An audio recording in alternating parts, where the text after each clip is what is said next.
이어서 강릉입니다. 지난해 강릉에서 발생한 급발진 의심 사고로 12살 도연군이 숨진 사고가 있었는데요.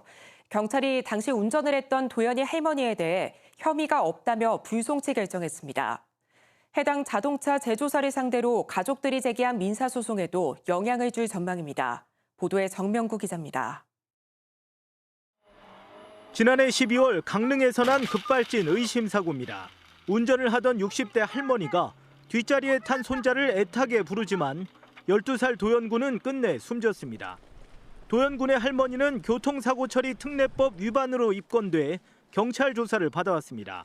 이후 10개월여 만에 경찰은 증거 불충분으로 혐의가 없다며 불송치 결정했습니다. 경찰은 국립과학수사연구원 감정 결과 기계적 결함이 발견되지 않았지만 실제 엔진을 구동한 결과가 아니라는 한계가 있다고 판단했습니다. 특히 실제 차량 운행 중 제동 장치의 정상 작동 여부 등을 확인할 수 있는 검사가 아니어서 할머니 과실을 뒷받침하기에 증거가 부족하다고 봤습니다.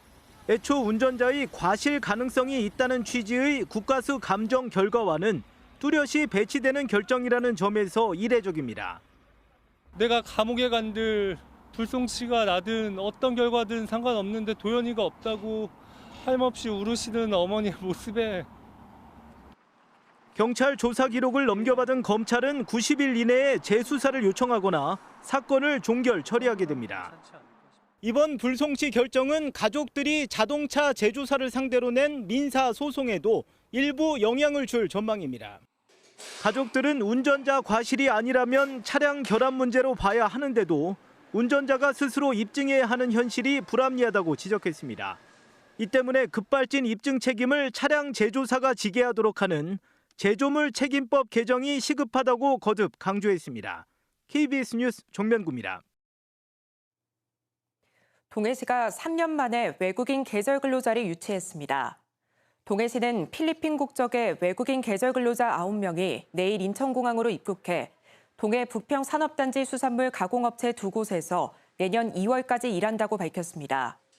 동해시는 코로나19 확산 영향으로 지난 3년 동안 외국인 계절 근로자를 유치하지 못해왔습니다. 정성군이 지역 농특산물을 활용한 가공품 개발을 본격적으로 지원합니다. 정성군은 북평면 농업기술센터 안에 사업비 5억 원을 들여 농산물 상품 개발실을 조성하고 다음 달부터 본격적으로 운영한다고 밝혔습니다.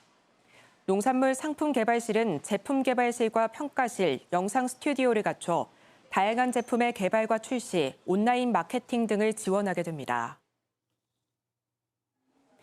강릉시가 출산 가정의 경제적 부담을 줄여주기 위해 산후조리 비용 지원을 추진합니다. 강릉시는 강릉에서 아기를 낳은 주민을 대상으로 산후조리원과 운동 프로그램 등 산후조리 관련 비용을 1인당 최대 50만 원까지 실비 지원하는 내용의 강릉시 산후조리 비용 지원 조례안을 입법 예고했습니다. 지원 대상은 강릉시에서 6개월 이상 거주한 시민으로 지원금은 지역화폐 형태로 지급될 예정입니다. 속초시는 올해 1월부터 시행된 고향사랑 기부제에 최근까지 818명이 동참해 모두 1억 550만 원을 기부했다고 밝혔습니다. 기부자 연령은 30에서 40대가 가장 많았고 지역은 서울과 경기, 강원 순으로 많았습니다. 고향사랑 기부금 답례품의 경우 젓갈류와 반건조 오징어 등 지역 특산물과 속초시 지역화폐인 속초사랑 상품권의 선호도가 높은 것으로 분석됐습니다. 지금까지 강릉이었습니다.